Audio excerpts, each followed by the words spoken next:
Because he lives,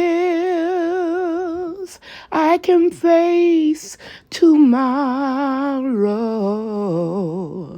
Because he lives, all fear is gone.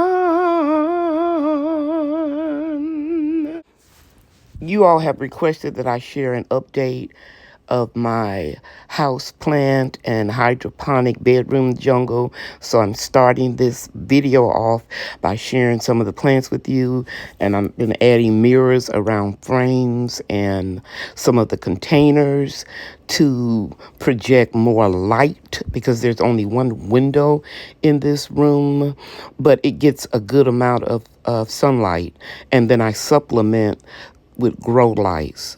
As you can see here, I have a couple of new plants, small 4-inch pothos plants. I isolate them before I introduce them to the rest of the jungle. There is the window. I actually can cut out the grow lights now because the sun is coming in really nicely. I've been adding more of those mirror balls to reflect more light in my planters. Right here, I'm giving you an update on the hydroponics. When the tomatoes are almost all the way blooming, I'm remove the leaves so they can ripen real fast and I can start some more. And down here, I have to bend down a little bit, but it's not too bad to add water and fertilizer to my plants.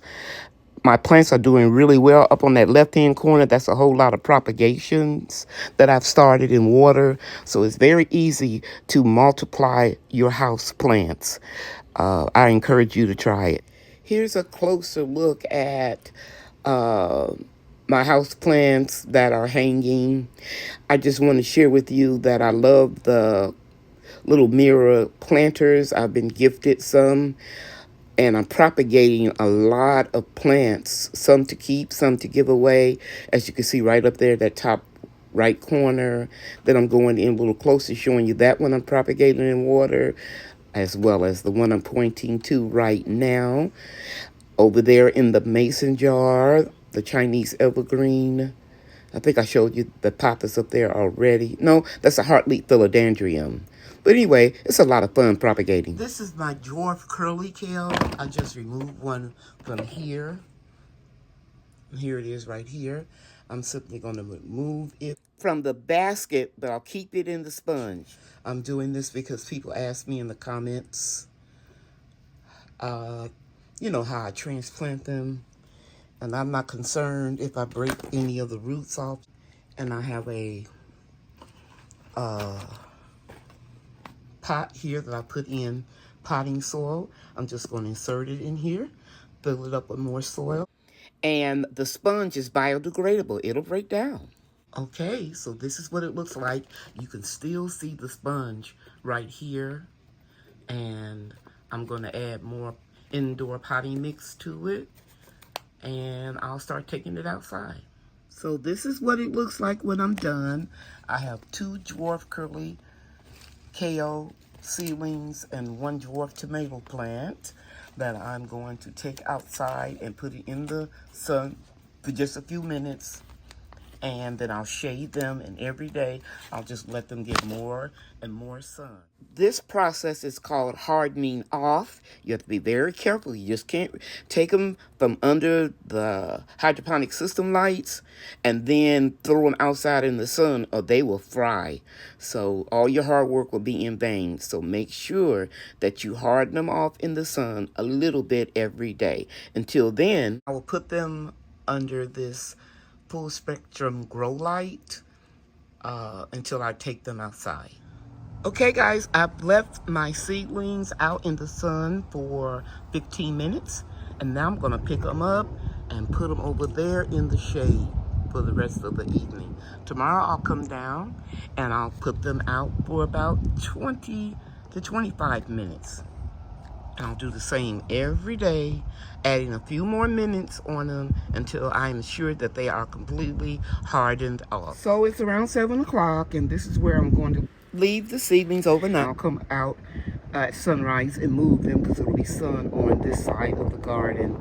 And I'll let them stay outside in the sun for 20 to 25 minutes tomorrow. The beans I planted in this basket have come up. Remember, I did 5 beans. One of them should be right here, but the rain could have pushed it down further. I see we have 4, and we'll wait, and I'll let you look at the update. Most of the beans that I sowed in this 15-gallon bucket is up. It's looking good. More coming up.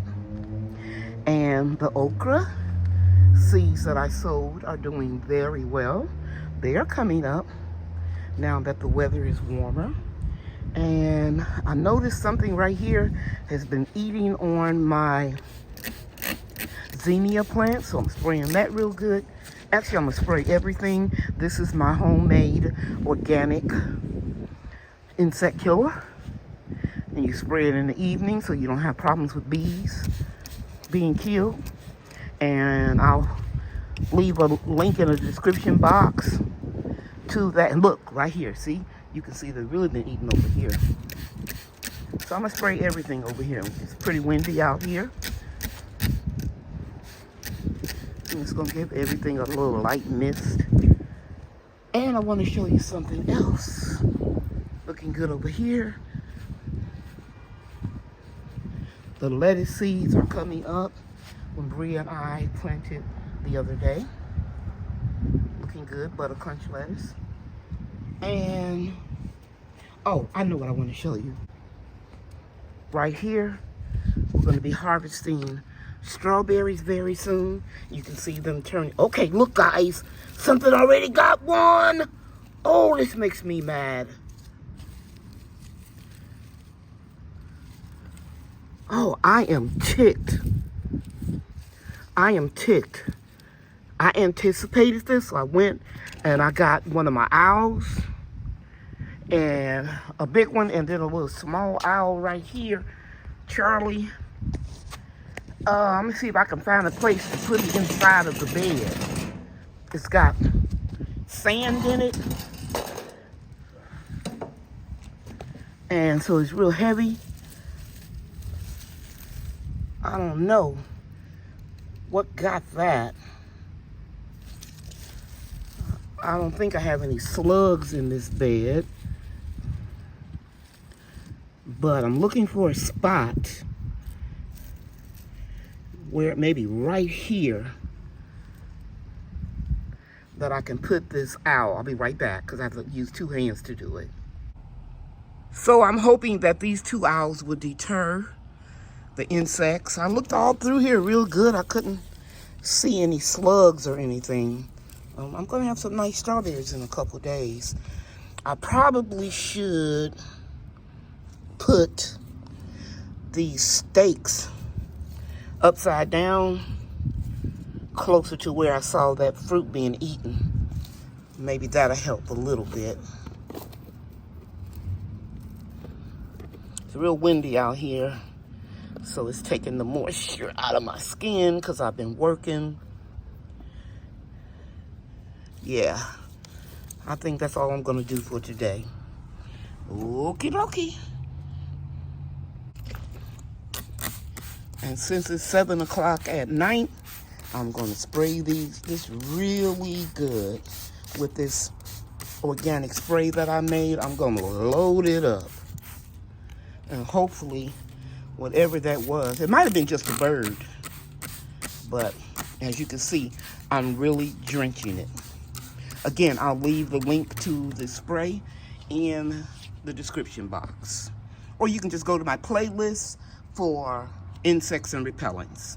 And I have a lot of things that you could use to help you in your garden. This is my orange hat tomato. It's a dwarf variety. I was getting ready to taste one of them that I removed. Tastes very good, low acidic. This is the last one I'm growing in the mason jars. And I told you guys in the previous videos that the tomatoes don't get as large in the mason jars. But if you put them under a full spectrum light, the tomatoes will get just as large as the ones in the hydroponic systems. So if you're willing to invest money in full spectrum lights, go for it. Since the weather is nice and I'm able to grow more food outside, I'm limiting what I'm going to grow inside. Okay? And I want to make sure I have everything wrapped up in the hydroponic systems before I go on vacation. So for now, I'm not growing anything else in the mason jars as far as food is concerned. I will do that in the fall and in the winter when it's not favorable to grow outside. This concludes this video. I tried my best to include things that I thought would be helpful for you to use in your gardens. Please like and subscribe and share this video if you can. Thanks for watching. You know that I love you and God loves you too. Bye now. Bye.